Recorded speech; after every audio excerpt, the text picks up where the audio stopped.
However, to meditate online is have advantages and disadvantages.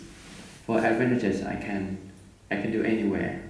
For example, if I have to go back to Thailand, I can wake up at 2 o'clock and then teach you at the same time and find high-speed internet. And the medium line is, I just talked to, sorry. Yeah. He worked for a computer company. Yeah, that's right. The computer company, and he worked for web conferencing.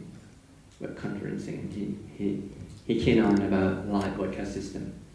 So the bottom line is that I will change or develop the platform about the broadcast system to make you touch me, not touch me for real, but we can discuss more.